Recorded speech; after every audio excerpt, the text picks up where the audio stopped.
You're listening to a podcast from thespoilist.com. Welcome to First Contact, now in glorious mono. I'm Andrew. I'm James. And I'm Alex.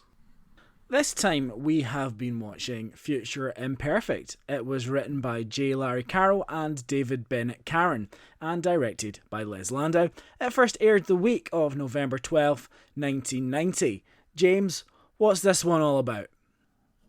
After an away mission goes wrong, Riker wakes up following an emergency transport to find that 16 years have passed. He's told a rare brain disease he picked up on the planet means he's lost all of his memories since that time. In this future, he is captain of the Enterprise. Ambassador Picard is helping negotiate peace with the Romulans, and he's a widower with a son called Jean Luc. But is everything as it seems?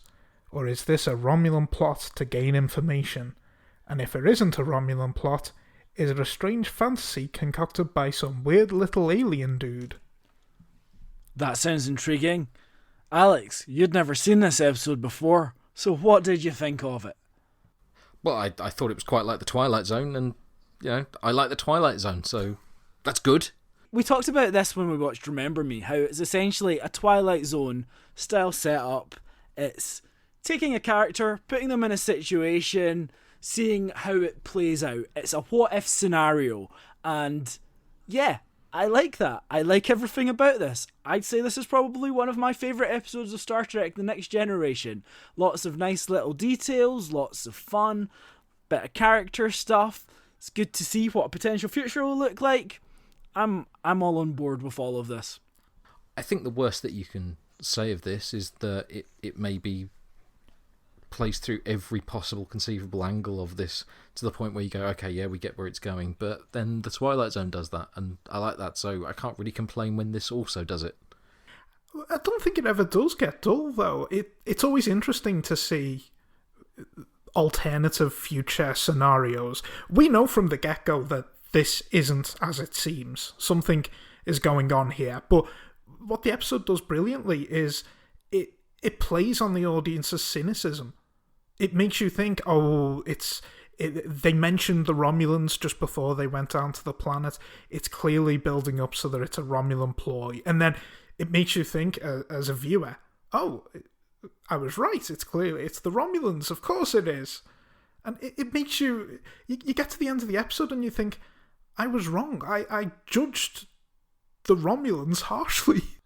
Yeah, I wouldn't say it ever gets dull. I would say that, when you reach the point of essentially Riker having to visit the doctor's office because his boy's grazed his arm, that maybe you start to think, okay, we get the point now. But then, it changes to something else, so it's fine, really. Episodic Television can take a concept and challenge you and play it out within the hour. And so many people say, if it goes back to the same at the end of the episode, that's not proper drama. Nothing's actually happened. What's the point? You're just wasting your time. And I just think that is such a poor view of what television can do, because this episode just takes you through a future. It shows how a particular character will respond. It shows how a timeline might play out, and then it pulls the rug from under you and shows you that it was all a lie. And then it takes that lie and pulls that one out from under you as well. And it does all this while being constantly entertaining and also having a satisfying conclusion. It wasn't, it was all a dream or anything like that. Fair enough, it's basically, he was being manipulated in the holodeck. Fine. It's a spin on that kind of episode. But I don't think the drama is any less. And I think you are constantly questioning, what is this future? Where are we? What's actually happening? There's even a moment when we think, is this real? And they're going to do some weird sort of go back in time thing with the disease, which they might do later in Voyager. But, it's just entertaining to play it out. And I don't think anything is lessened by the fact that it's episodic. And in fact, this is just the strength of Star Trek Next Generation, because it gives you a pure 45 minutes of really good science fiction entertainment. I would agree with you. It is nice to see possible futures, but then we've just watched the end of Discovery, so, I think this is the first time that Star Trek has done the alternative future which ends up not happening at the end of the episode, which is something that they'll do time and time again, particularly on Voyager. And to great effect. Episodes like The Year of Hell and the 100th episode, as well as Enterprise's episode Twilight, which is one of the best 45 minutes of Star Trek ever made. And it is always great to see alternative futures. I think you want to see where the characters are going to go, and even when you find out it was all an illusion, I don't mind. I think it's great to consider the character outside of the here and now. It makes them feel, to me, more real. I think as well, it's quite nicely played, because in Star Trek, and they've done it many times, there's probably a good article in this, but the aging makeup in Star Trek is often massively overdone. If you think back to the season 1, where you have the aging admiral who gets younger and younger, and he basically looks like a Muppet. He's got so much prosthetics on. But here, I actually think the aging is quite subtle.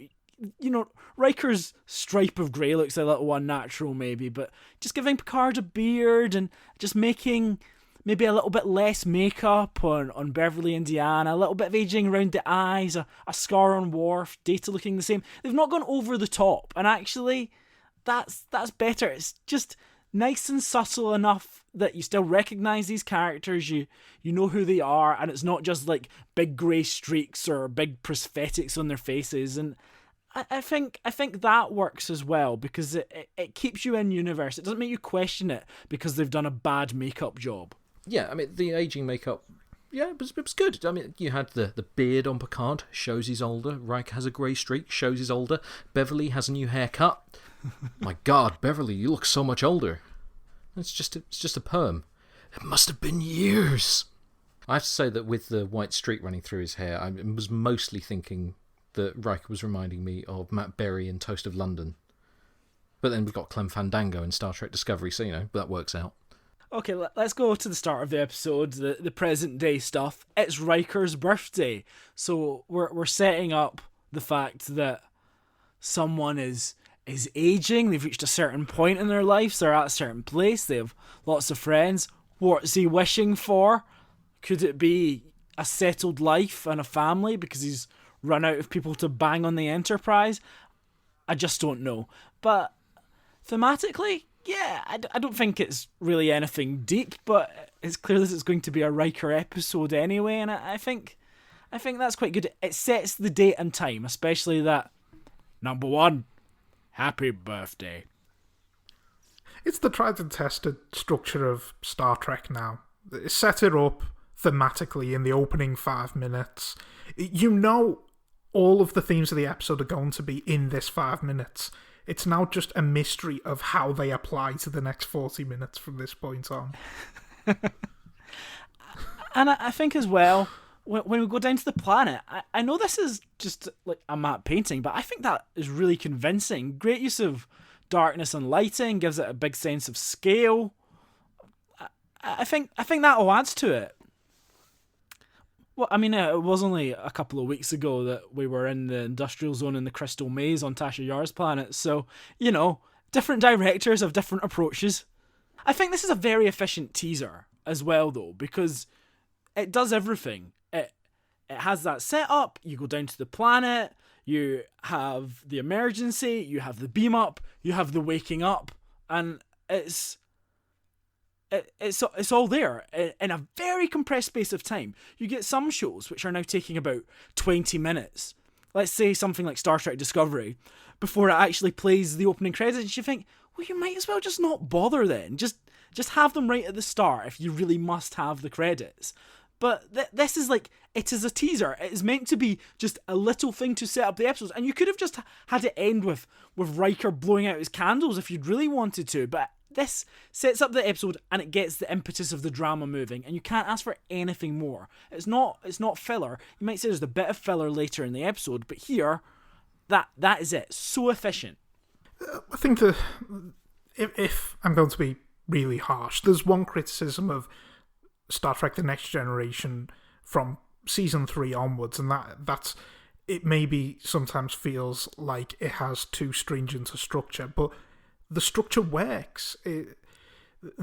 Michael Piller coming in and shaking up the writing room and telling them, this is how you structure television.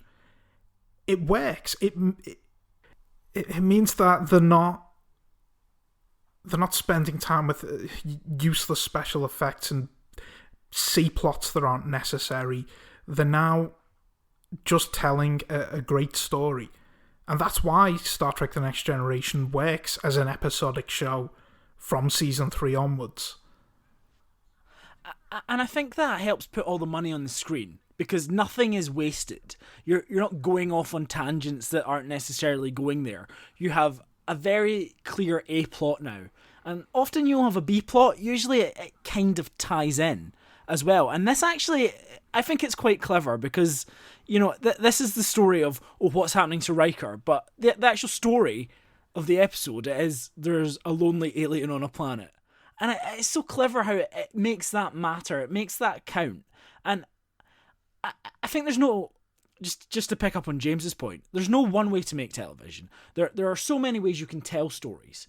But I like Michael Piller's structure, because once you know the structure, once you understand how this show works, that means you can start breaking the structure. That means you can do different things. You can play with the audience expectations, but I do think it's always important to have that format, because unless you have a format, you don't know how to break the rules. You don't know how to break with pacing. You don't know what does and doesn't work. And that means you're just sort of flying blind. You do not know what a good episode looks like. And I think at this point, they have found a formula that means they do know what a good episode looks like. And that's not always going to work. And sometimes you can do everything right and things turn out wrong. But when it works, it really, really works. And you get episodes like this. Or you get yesterday's Enterprise, which was written, you know, in a haze by 5 different people. So I think we have reached a point where if you follow the structure, even the bad episodes have something about them, and the exceptional episodes can maybe pull at different threads and go off in a different direction, but it just works for the show right now, and that's why I love it. I think if we're trying to say what's the big difference in quality between this series, when, you know, the rates of hits is so much higher than we've had in previous series, I think it's that they do recognise that, hey, this plot is strong enough to run on its own. We don't need something else. Because, you know, 2 seasons ago, you would have had this, but then you would have had some B plot or even C plot running in the background where, I don't know, Geordie's teaching Data how to eat a banana. They would have spoiled the drama by cutting back to the present day Enterprise and saying, we can't find Riker. And you would have gone, oh. Yeah, and then you'd get to the end of the episode and everything's wrapped up and, you know, Riker's back to normal, everything's as it should be, and Data still can't eat that banana. or maybe Data uses a contraction right at the end and Riker just looks round to him.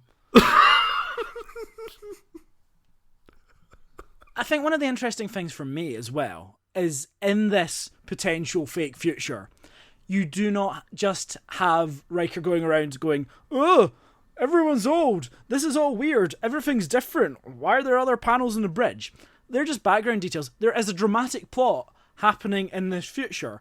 We are at the pivotal moment in peace between the Federation and the Romulan Empire, which is something that's actually being played with within the series and will come into the show at later points, but that's pretty cool.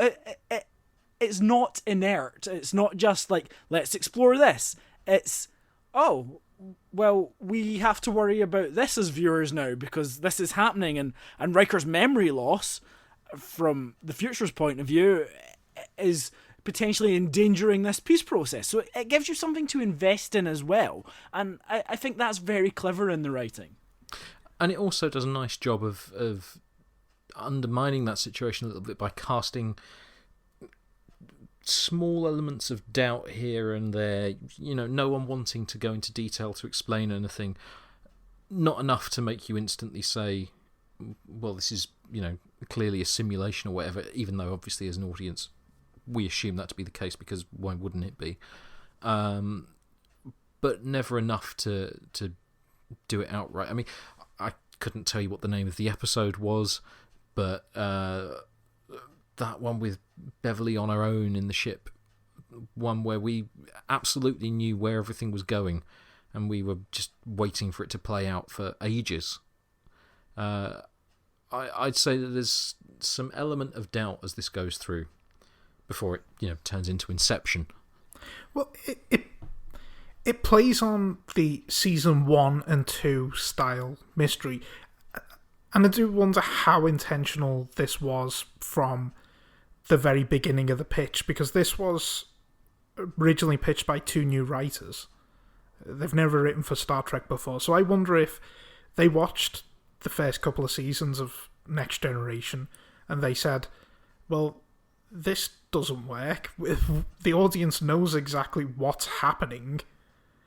So then they thought they'd take that idea where the audience is comfortable, the audience knows what's happening, and that's why they had this pulling the rug from under us.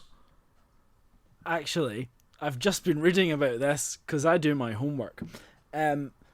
So the pulling of the rug was actually added by the Next Generation writers. The only major change they made was the addition of the fantasy within the fantasy. So Michael Piller said, first draft was a little flat after we got into the story, just like Remember Me, as you were just talking about.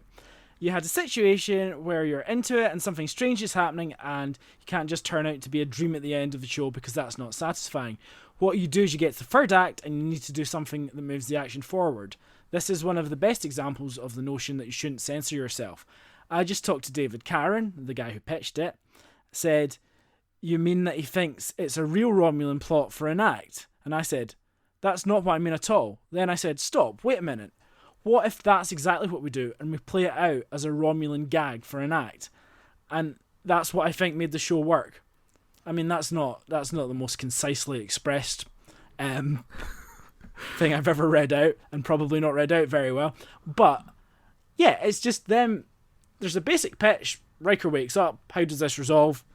Have a chat in the writer's room, and then they add in that extra layer just to give it a bit more dramatic inertia. As we said, it's not, oh, it was all just a dream.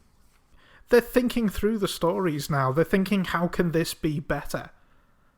They're letting a simple and unsatisfying story get on the air. It's like the stories you hear of the Simpsons writers in the early seasons where they would work weekends to get the episodes right. And then that was all stopped in the later seasons because obviously it's unfair to expect the writers to work those long hours. But then you also had episodes that are nowhere near as good because they haven't had the care put into them. And I feel like this is the period of Star Trek, more than any, where the writers really care. Oh, come on, that's harsh. I mean, who couldn't love an episode where Moe's sentient bar rag talks about its place throughout history? Is that a real episode? Yeah, I'm afraid it is. Oh, dear. I mean, people feel sorry for us that we've been doing this for 7 years, but I mean, if we'd been doing The Simpsons, there would be no end in sight, but there would be a very definite end of anyone wanting to continue. So I guess the other big part of that timeline is Riker's son, Jean Luc, which is a late reveal. And I thought, well, this is bad writing. Of course they would have told him about his son, and then that turns out to be a plot point itself. It was hoped it would shake you into remembering. And I was like, all right, okay, I can accept that. I had the exact same reaction. What a kiss-ass, though. He named his son after his boss. I mean, I didn't name my son after my boss. I mean, largely because her name is Rachel, but also, his son does not seem massively concerned that his dad doesn't have any memories of him. You don't remember me? Oh, I'm sure you'll sort it out. Hey, Dad, help me with this trombone piece. I can't. I'm terrible at the trombone. The trombone, apart from obvious innuendo connotations, it's not the instrument I associate with Riker. I mean, what I would probably associate with Riker is a swanee whistle. To be fair, I can believe if this were a real future and Jean Luc was his son, I can believe that he just thinks, oh yeah, this is just some weird space virus. Oh yeah, that makes sense. Because he's lived on the Enterprise his whole life. And if we think about what's happened in just the last 3 seasons, that's happened every day of his life. Oh, that's true. Every week they get visited by some weird alien that causes a member of the crew to go crazy, or they visit a planet and somebody becomes paralyzed, or they get attacked by some Romulan ploy. Why wouldn't Jean-Luc just accept that? All of which appears to be the boys' homework as well. Hey Dad, teacher asked me to write an assignment about when you visited the rape gangs. Also, if we're just talking about his son, can I just make brief reference to when Riker sits down to try and get his memories going by watching old family movies and sees his son sneaking up on him in a clown mask? Because from a distance, that's really creepy. It does look like, he's about to pull a knife. You know what I found most creepy? The fact that in the centerpiece of his quarters that he shares with his son, he has a Hall gun. Yeah.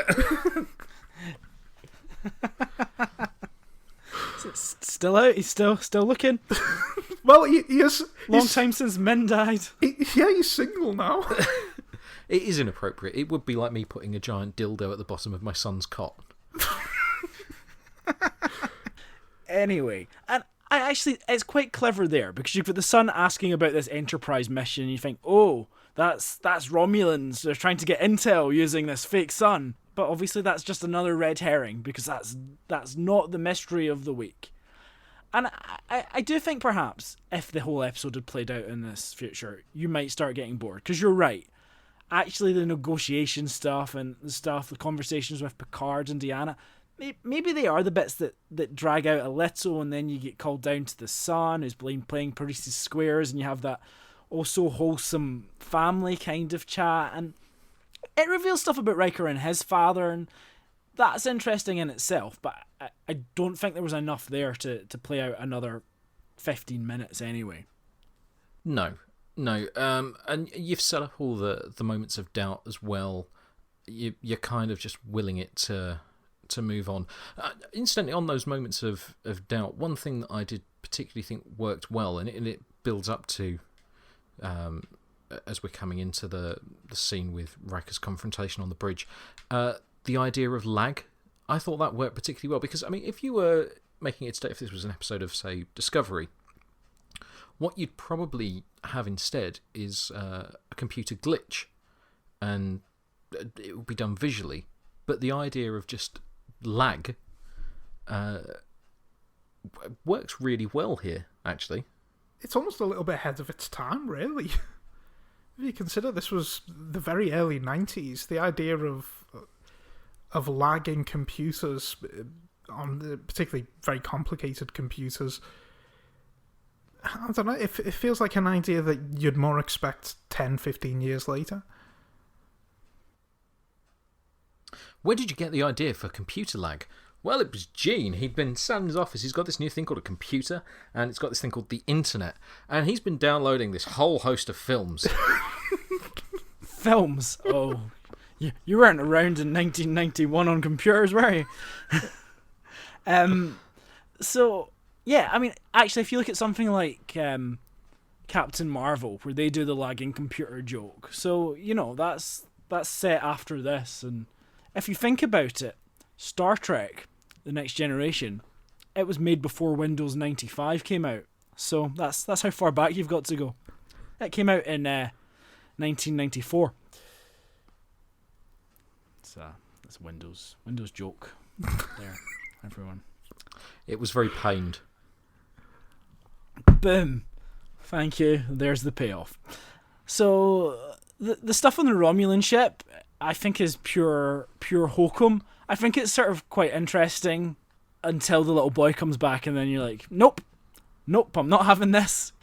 I'm not sure why. The kids give us a perfectly fine performance, but I don't think they really know how to write children ever on Star Trek Next Generation. They're all just so plucky, go get 'em, son kind of kids. I'm not really sure. Oh, everyone hates kids in telly. It's why when you got something like Line of Duty and all of the kids are pricks facilitating murder, and that's a child I can get on board with. Okay. What they need to do to make kids really interesting on Star Trek The Next Generation is take a few of the main cast members and de-age them to make them much younger. Now that would be interesting. I'd like to see something like that. That would be a really good episode. What a bunch of little rascals they'd be. So, like, I quite like the Romulan section because you're like, oh, it's a twist, but you know there's something else coming as soon as that child comes up. And again, they don't play that too long because they escape and they get in and he's like, nope. Riker's just like, no, not having this. Not having this reality. Let's get rid of that. It did actually just play out for exactly the right length of time. The thing that I found interesting, and what year was this episode made in? It was made in 1990. It's startlingly reminiscent in terms of that structure there to the Red Dwarf episode Better Than Life.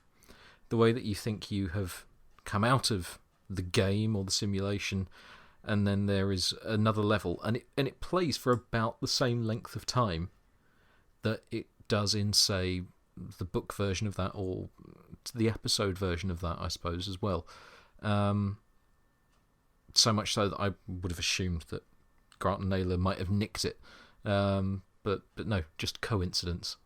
But that's the thing, isn't it? You don't want to play that out for too long. You want to set it up as a moment of extra doubt for the audience to wrong foot them and then go to the proper ending.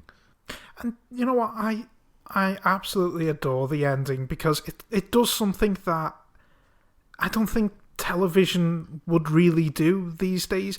It's such an innocent ending. It's so you end the episode smiling. It was all this doubt, all this cynicism, and you end it and you're happy and you think this was all just somebody who was a bit lonely and wanted a friend. I did laugh at him though. When I saw him, I did break out laughing. I wanted to talk about that. Like, so it's not the best sort of alien design, is it? I mean, I don't want to sound like, old television, weren't the effects terrible? Because I'm not of that mindset at all. I can quite happily sit down and crack out an old DVD and watch, I don't know, Tom Baker giving a blowjob to a green rubber blob. What are you watching? Creature from the Pit. It's not a euphemism. But this just, yeah, it was quite bad. But it was brief, so it was fine. Yeah, it served the purpose and also made him very different, I guess. But it did look a bit Halloween shop. We had this at the back of the closet. Will it do? Well, would anyone else like to speak up? Or shall we end this charade? Quickfire. Now, you may not know, but that line was actually originally charade, but it was dubbed afterwards.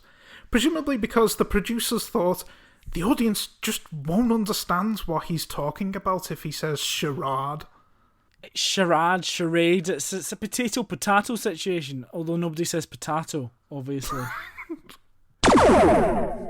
These comm badges are my favourite comm badges of all time. They should have been the comm badges that replaced the TNG ones when they changed them up and put that little weird sort of square trapezoid thing behind the delta. I never really got those badges. These badges are better. They've got the rank on and they look cool. Turning to perennial pedantry in the Nitpicker's Guide, Phil Farrand has particular issue with some of the plot of this episode, specifically with some of what Riker's being made to do. He says, when briefing Riker, Troy explained that Riker will sign the new treaty between the Federation and the Romulan Empire. Riker will sign the treaty? Riker? He's just a captain of a starship. Leaders and diplomats sign treaties, not captains. Right. I mean, in the fake reality. in the fake reality, yes. Okay. I don't think you can nitpick those. Which they clearly explained why Riker needs to be the guy signing the treaty. Mm-hmm. But, I mean, it's not the only time that he has issue with, what's real and what's not, because he does also state that in Riker's future, Troy has left the Enterprise to work at Starfleet Command. Was he lying when he tells her, "I can't imagine you ever leaving the Enterprise"? Evidently he could imagine her leaving, since it's Riker's imaginings that are driving the holographic generators. Open brackets. Speaking of Troy, she finally gets a normal uniform. Does this mean Riker always considered her outfits a bit too revealing? Or does he prefer revealing clothing on young women only? Close brackets. That's Phil's emphasis on the word young, not mine. Oh dear. So it's a reappearance by Minuet, played by Carolyn McCormick. She was first seen in the first season episode 11001001. I think that's such a nice touch. It's like, it's continuity. And like, who would have cared? And that's the big reveal, is she wasn't real. And it's like, nobody was paying attention back then to the show, but they're still using bits of it that actually worked to kind of make that happen. And I really like that. That's good. That's good continuity. It is strange, really. A lot of TV shows would just say, "Oh, those first 2 seasons, they weren't very good. Let's just ignore them from now on." But they actually still embrace them. They say it was part of the show.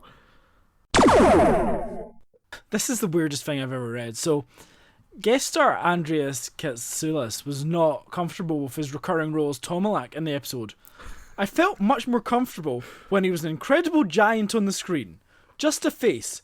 Suddenly, when I had to count for everything else, I didn't feel support and nothing was supporting what I was doing. I was happy not to recur unless it would have gone back to a screen character." What? So, basically, I just want to sit in a room and have a camera pointed directly at my face. I don't want to actually go acting. That's a Lonely Hearts video, isn't it? There's a Ferengi on the bridge, and actually, a Ferengi would be seen joining Starfleet in the form of Nog in Star Trek Deep Space Nine, just 7 years later. Geordi has eyes. Geordi will often have eyes in alternate futures, and then he'll have eyes in the films because LeVar Burton was like, "Give me eyes. Go on." I know I'm only in 6 scenes, but I can't be bothered wearing this visor thing. I mean, I don't really understand what the big deal is. It's not like he's blind. That, ladies and gentlemen, is a callback. I mean, it's only been 6 years. So this episode takes place in 2383, which is 4 years after the events of Star Trek Nemesis. Picard says the talks began with the Romulans 4 years earlier, so the time of Nemesis, and Riker's ship was in charge, which is something that happens in Nemesis. Oh my god, it's all coming true. Just like Star Trek's going to come true in our timeline. And you know what the other thing that makes it like Nemesis is? Wesley's edited out of it. Well, that's us done for another week. I hope you all had fun. I know I did. We'll be back next time when we'll be talking about Final Mission. But for now, goodbye. Goodbye. Goodbye.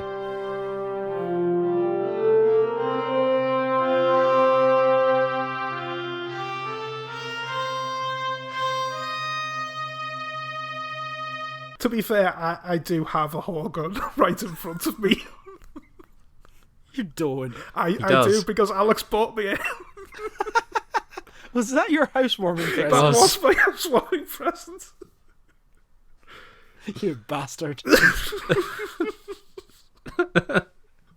My reaction to it was, "Where did you get this?" Riza. I think that was my reply.